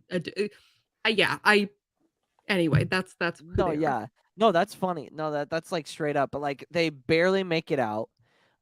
They go to Satine. Satine suggests that the cadets leave the investigating to the authorities. To the grown-ups. Yeah, leave it to the Yeah. grown-ups. And then Korkie goes, you know what? I'm gonna go to Olmec. And Olmec, being the sus master that he is, it's like, hey, let's have a meeting. Nothing's gonna happen. Like And His his midnight was meeting extremely with suspicious. children. Like, why would he have a meeting with a bunch of kids at nighttime? Like, Yeah. isn't that Yeah. very weird? That's kids come to my van kind of conversation. Yeah, right well, there. and this Yeah. is what I mean about the being naive, where Korkie's But- like, But yeah, they trust well, him. like, well, yeah, because I imagine, like, do you think Almec has ever like again, like trying to like get on Korkie's good side, but also this is a very minor point, but if you go back and watch the episode when they go to Satine's apartment and they like ring the doorbell and the door opens, one of my favorite Korkie moments is he does act like the guard does not exist. He does not, like the guard is here and Korkie's like, hi, like he just completely ignores the existence of this guard and just, it's almost like he doesn't, like, he's like, you're not even a person. Like, it is a great moment. Go back and watch it. It's very funny. No, yeah, I remember This that. I comment. remember, yeah. Korkie should just have been like, I'm a little boy and I know how to scream and scream and scream and and get you in lots of trouble. Absolutely. I feel like that's Yeah. how Ahsoka feels like when they come back and tell Ahsoka everything, and Ahsoka's like, bro, what are you doing? Like, Hello? Well, it's just a difference in like their innocence levels. Like, it's crazy to Yes. me to imagine a Mandalore where like children grew up in like Korkie is obviously a special case, right? Where like he is probably among like one of the most privileged people, but like he doesn't feel it, like he feels safe. He feels like everything is gonna go okay. Like he Yeah. trusts people around him. And so like I assume that this is a sense of like shelteredness that Yes. he doesn't really know how bad things are. Mhm. And Ahsoka is directly on the front lines of how bad things are, and it shows like because they are like roughly the same age, Yes, and they yet are. very different levels of like maturity in the sense that they have seen different. One of the like the Jedi Temple is nice, but Ahsoka's on the front lines of a war, and Korkie was Mhm. like in a palace or at this fancy boarding school, right? So he has to grow up really quickly here and like realize how much danger he's actually in, and I think it's pretty sobering if you think about it that way. Yeah. Yeah, and Ahsoka, I'm pretty sure they come up to Ahsoka and they're like, "Hey, we're meeting with the Prime Minister," and she's like, I don't That is a bad know. idea." That's a bad idea." But they go and do it anyway, of course. Yeah. And Ahsoka steps in and drives them away, and they get the holo recording, and they're like, "Let's analyze this a little bit more." And then they never Huh. use that technology again. And Yeah, it just, Yeah, No, that's what I was never. thinking of. Why didn't Yeah. they use it before? Yeah, I don't know. Suni is magic, is what I've decided. It's like one of the jokes among like Korkie Kenobi like truthers and like Obatine stands, just like Suni could have taken down Palpatine if she wanted to, because she is like has the like she's able to like do this technology stuff, and it's like or like she has this holo recording, and then Ahsoka suddenly has this piece of technology, and like so I choose to believe that Suni actually gave that to Ahsoka, and it's the only one that exists, and then it got broken somehow. So that's how I justify it. Just find a separatist recording of Darth Sidious. Use that. We save the all you Jedi. have to do. Yeah, It's the same come thing on. with like Quinlan Voss just needed to go into Palpatine's office one time Yeah. Yeah, And that's Dark so Disciple, true. yeah. That's all he had to and do. like touch the desk and like be like, this is kind of suspicious. I wonder if Palpatine's up to anything. Touch literally any object in that room and figure it out. No, yeah, absolutely. So they obviously figure it out. The cadets and Korkie, Ahsoka. Good lord, what am I saying? I've got Korkie Kenobi on the mind. Thanks, Yeah. Julia. So the cadets and Ahsoka discover that their surprised cloak figure from the warehouse is Almec himself. All Shocking. 5 of them rush to Aunt Satine to discover that she is missing. And this is kind of where when the shelteredness kind of turns into like a worrisome thing for Korkie, because he's never really had to deal with a situation like this. Whereas Ahsoka's like, just another day at the office. Let's take care of this. Yeah. And it's funny, like it's interesting because they're like just they ultimately turn to Ahsoka for leadership because she is the one that has been in the front lines and has dealt with situations like this. And they pretend that she has arrested the cadets and they're voicing Satine as a culprit. But Almec obviously knows because he's already taken out Satine. He's already got her in his grasp. And Almec is like, are we sure that it was Satine? Like, we have to make sure before we make a move like this. And Ahsoka plays into his hand. And like Almec leaves to prepare for a public statement on behalf of Duchess. And like Ahsoka enters the prison under the pretense of wanting to conduct an interrogation, informs the cadets about the changes to her inner plan via force mind trick. And so she uses the mind trick a couple of times to get down to Satine's cell. But like Almec is like 3 steps ahead, and I hate it because he's the worst.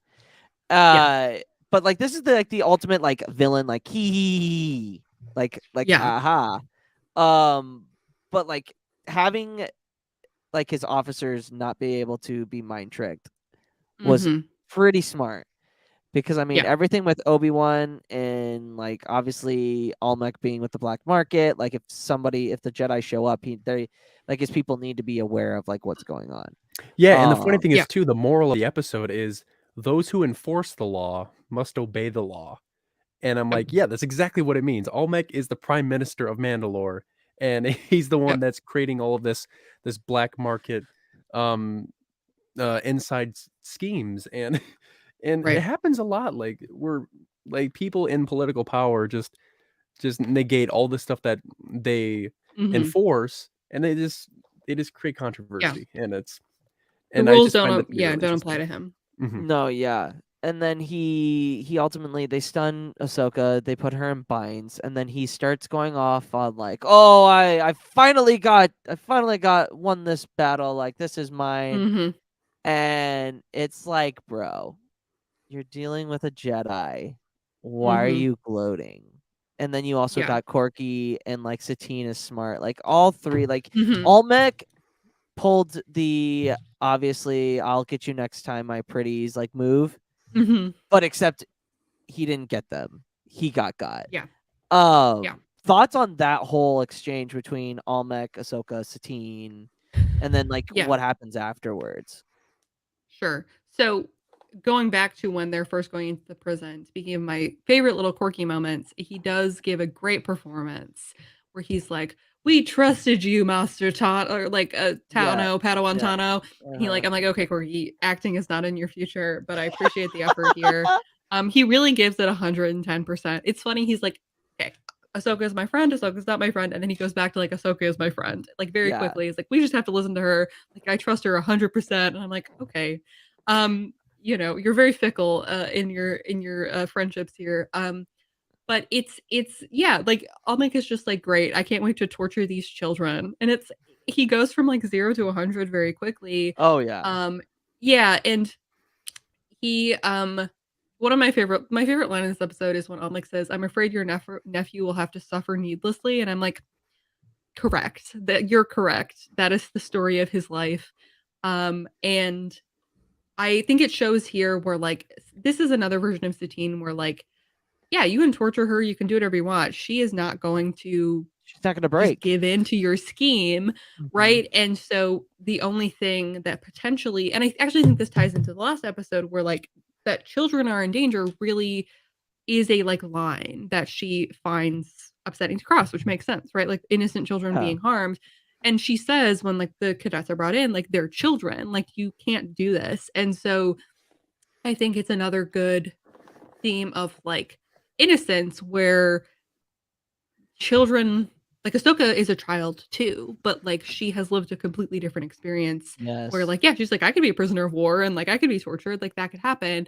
But Satine is like thinking about, I'm sure she cares about the other children, like theoretically, but like she's worried about Korkie. Yeah. And like the idea of him being harmed is like the thing that might get her to break. And obviously like Ahsoka breaks out and he gets put in the prison. Like I love how this cell was also clearly designed for a Jedi. Yes. And it's like I don't think you need this for people who are not Jedi, but it's very extreme. So yeah, and then also at the end Korkie's like, we never doubted you. And I'm like, you literally did. Yeah. You like it's because like the thing where like Obi-Wan is just pardon my language, kind of bitchy sometimes. Yeah. And I like that Korkie has continued on the tradition of being like a bitch. Kind of bitchy sometimes where he's like, wow, you're like not being nice to me at all. And then at the end it's like, actually, never mind. I love you. It's fine.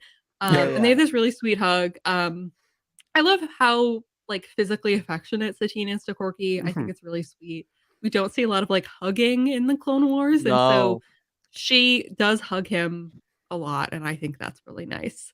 Yeah, I don't know. It's funny at the end that Satine is like, this was my plan all along. And I'm like, yeah, mate, sure. Like, I don't know that I buy that, but I guess I will accept that that's true if that's what you want me to think. So no, yeah, absolutely. Char, your thoughts? Yeah, I mean that whole interaction with Korkie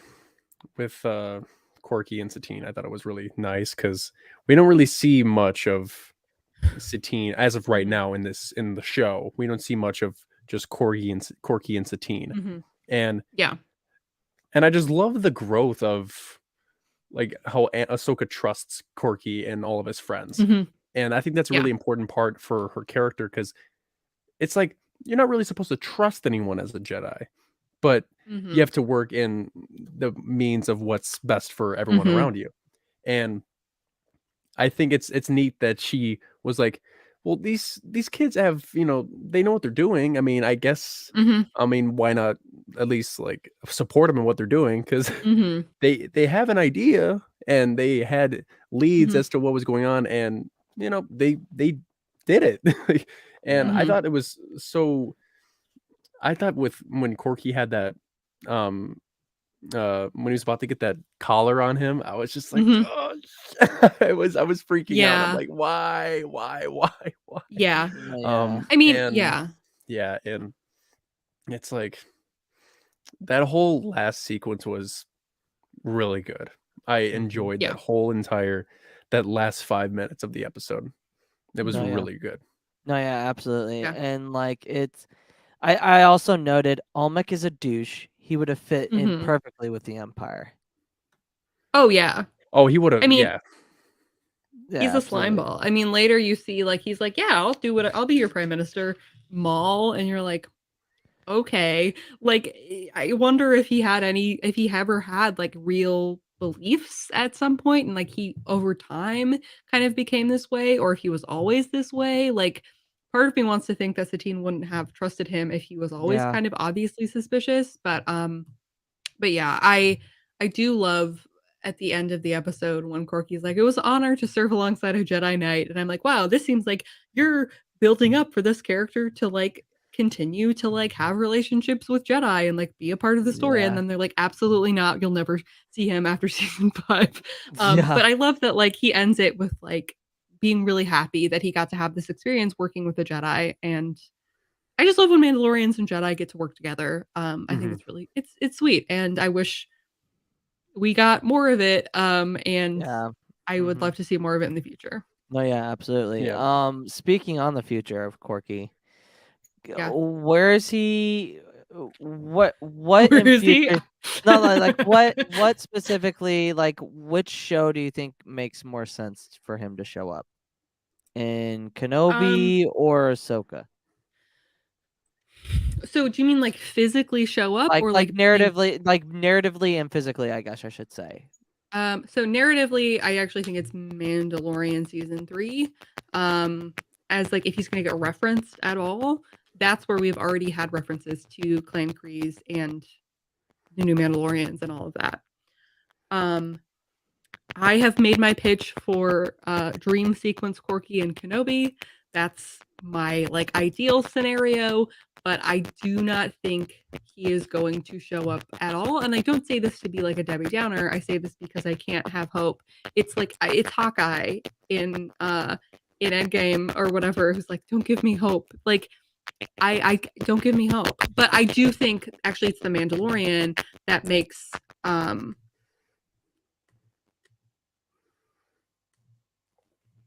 And question? Am I still a robot? Yep, still Yeah, a robot.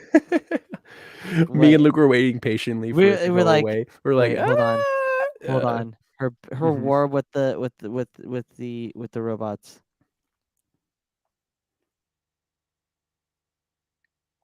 You're muted. You got it. You got it, Julia. Come on. Come And on. manifest it. Yeah, we're good. Yeah, did we fix it? Yeah, we fixed it. It was the Separatists. Yes, as I was saying, I actually think the Mandalorian is the more likely place for him to be mentioned. And then I would love to have a dream sequence situation in the in Kenobi would be great. Yeah, I mean that's the thing about Korkie is like he could be anywhere, but he's nowhere. Yeah. So I actually think the Mandalorian is the strongest contender at this point, but that and then maybe Kenobi next. But Do you think we could maybe see him in Andor? We could. Like I love Fulcrum Korkie as a concept. I love Spy Korkie. When I think about like the skills he shows in this episode, like you could easily hone that into a spy, right? Yeah. Like I also think because he disappears from the timeline, like if he is working in that in espionage, like that makes sense. Yeah. So I would love that. I also would love to see the conflict of like if he has decided to not work for Mandalore, but to like work with the rebellion, and like the conflict of like Bo being like, no, we need to fight for Mandalore, and Korkie deciding that like, no, we need to fight for the whole galaxy. And that could be a really interesting conflict. No, yeah, absolutely. But Char, it's your segment. It's my time to shine. All right. Yeah. You guys ready? Yes. All right. Ready. 3 interesting facts about a certain Clone Wars arc that you didn't know about until now. Part 11, the Corruption arc. Fact 1, the name of the tea. The tea that was given in the green bottles that became the cause of the children being poisoned is called Ardes, which is the actual name of the beverage Obi-Wan drinks in Dexter's Diner called Jawa Juice. Fact 2, the Mandalorian Guard's armor. The Mandalorian prison guards in the Academy episode have a crest on their shoulder that reads, "In Defense of Mandalore." Fact 3, the information behind Ahsoka. During Ahsoka's lecture to the class, there is a graph behind her that shows the increase of corruption-related crimes on Mandalore. And there you have it. Those are the 3 interesting facts about the corruption arc. Bam. Right That's there. so fun. Yep. I should have come prepared with 3 interesting facts about Korkie. I've already mentioned some of my Maybe favorite I'll make moments. it. Maybe I'll make it in my my videos. I like when he wants to touch Ahsoka's lightsaber. He jumps over the side of their Yes. little speeder. When they first Mhm. arrive at the warehouse, he does just launch himself over the side. That's really Yeah, fun. that's right. I like how he pushes Ahsoka aside to enter the room when he thinks Satine's in trouble. I have a screenshot of that I can send you guys. That's Nice. really fun as a reaction image. And then I like his little moment at the end where he's like, "Wow, it's really fun to like serve with a Jedi." So I think he's a funky little guy. I Oh think yeah. he's fun. Oh yeah, And absolutely. I want to see. I'm not saying I want to see like the version of him we see is so hopeful and like idealistic and wants to do good and like Mhm. I got to see what's happening to him. I got to see how he's feeling about the world that, exists after the fall. So, yeah. Absolutely. Julia would like to see the baby. Yeah, I want to see the baby. I want to see the Please. baby. Please. So Where's my son? Have you so seen my son? It's probably now is somewhere on the Concord Dawn. I don't know what yeah. he's doing. So Yeah. now is the ranking of the episode or ranking of the complete arc. Mhm. So Youngling bad, Padawan okay, Jedi Knight good, Jedi Master great, Grand Master Chef's kiss. I've yet to give a Grand Master. I don't think anybody has given a Grand Master quite just yet. Wait, I So think this there interesting. is. Who do we have that one time? I think it was. Was it Aiden? Wait, I'm forgetting which arc was he on. I think he was the one. He was on Geonosis. Geonosis. I think I might have given that a chef's kiss, to be honest. I think he no, gave that. no, I gave it don't a, know. I gave it a Jedi Master. I'm not But sure, but Julia, would you anyway. like to give your ranking of the episode?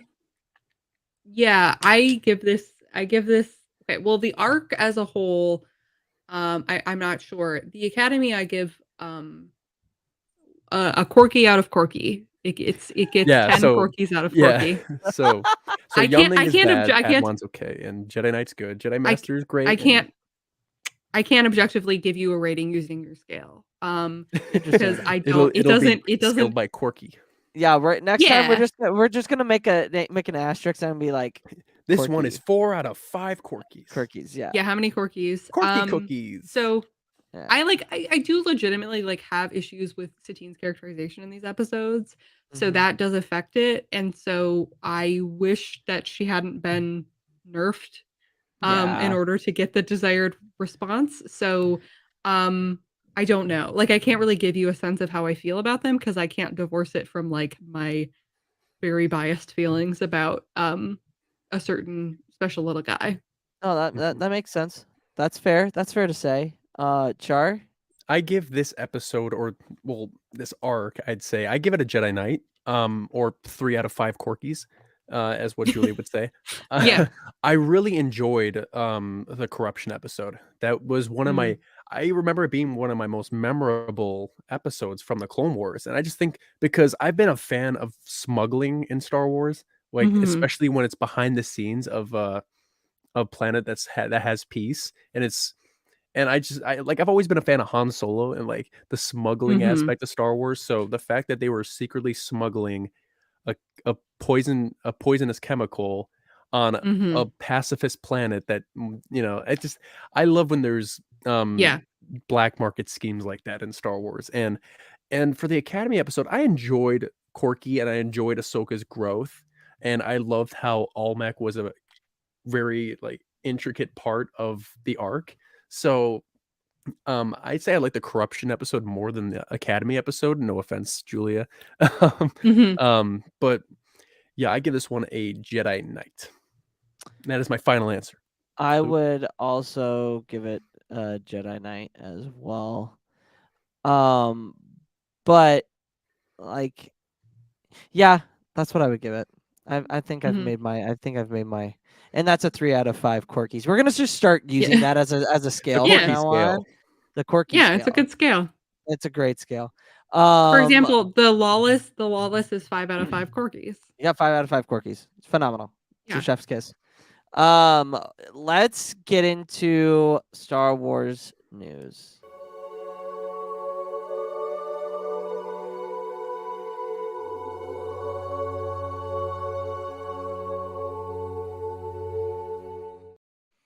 eerie. I always find that eerie, but you know what? It works. It is very eerie. So we got some news. I don't know if it's really like if this is gonna happen, but one of the actors on Kenobi came out and said that they are working pretty extensively on the trailer.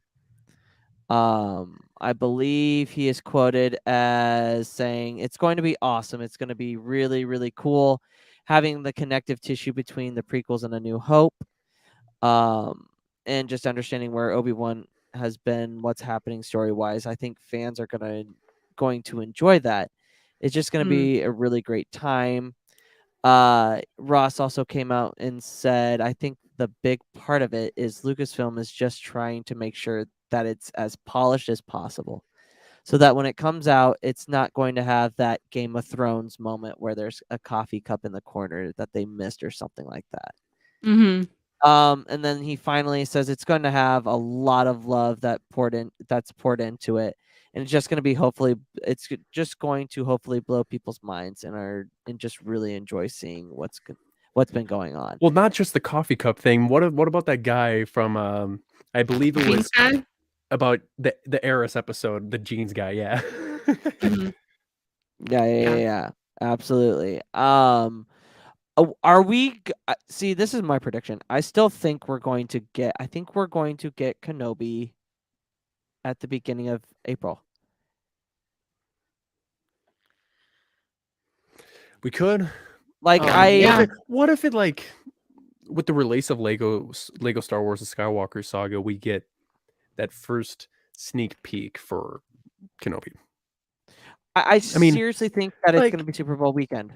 It's going to be Super Bowl weekend because I think so too. Because you have Book of Boba Fett ending the week before that week. The week of Super Bowl week. Consideration of when Bad Batch is coming out. If it's going to come out on May 4th again, like it did last year. Yeah. Here's the other thing. Moon Knight starts when? Moon Knight it's in March, right? Or is it next month? End of March. March 30th, I believe. I just think it makes the most sense to drop a trailer then. Because if you're going to do that, because it's only going to be 6 episodes, that's what, 6 weeks? And like Andor's going to be coming out from a release window of July to September.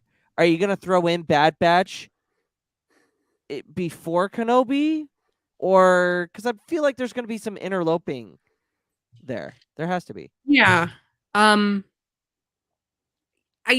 don't know that they're gonna have I don't think they've had the Marvel and the Star Wars shows overlapping at all. So that's the thing that I'm wondering about. Because if they're still only doing Wednesday nights for their premieres, are they gonna like? For the love of well, they God, did it. Well, they did it with Friday. Loki and Bad Batch. Yes. So I guess I don't know. That's the thing that I'm wondering about. But that was one live action and one animated, and we don't. Bad Batch is the only animated show we have coming up. So I have no idea. I'm imagining how they're trying to like slot in everything, and it's yeah. I don't know. So real quick, release of the back cover. Did everybody see that? Of Queen's Hope. Oh God. Yeah. I was like, I think I messaged Camilla and I was like, or I talked to her in VC and I was like, so the back cover comes with like the regular book. She's like, yeah. And I was like, oh yeah. Love me some Padme. And I cannot wait for that book, which hopefully we might be getting early. Possibly. I'm really looking forward to getting my hands on that book, even though I haven't read the first 2 books, which I know, Camilla, I need to read it, but like, I feel like it would be okay. And then Lucasfilm releases, Lucasfilm Games and EA have 3 Star Wars games in the works. Obviously, we know about Jedi Fallen Order 2, and there is a first-person shooter game. I don't know if it's going to be Battlefront 3, but I feel like it could be because the old head of the original 2 back in 2002 and 2005 is part of the company now. So I mean, maybe, possibly. Well, you have to think like Battlefront 3 isn't mainly FPS, so you have to keep that in consideration too. That's true. And then to wrap it all up, thoughts on Book of Boba Fett as a whole, Julia? What have you thought of the show so far?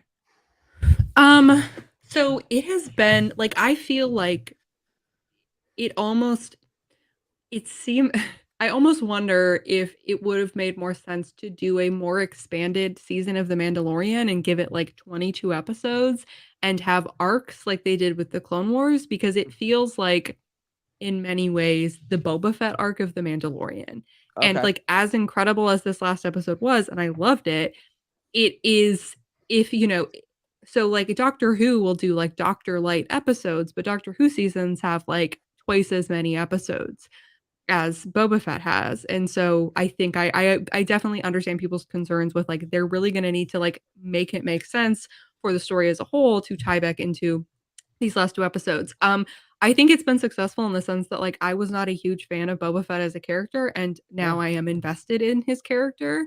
Same. That being said, this last episode really like blew it out of the water, but it was not really about, it wasn't about Boba Fett, right? So I think it was just kind of a Mandalorian episode slotted in here. And I know that Boba Fett is a direct spin-off. It just seems like separating it as like its own show at this point, I committing to that in the way that like I feel like Andor is going to be distinct, Kenobi is going to be distinct, the Bad Batch is distinct, and I wish it was more its own thing. That And makes I sense. felt like the best moments of the show have been when it was doing its own thing.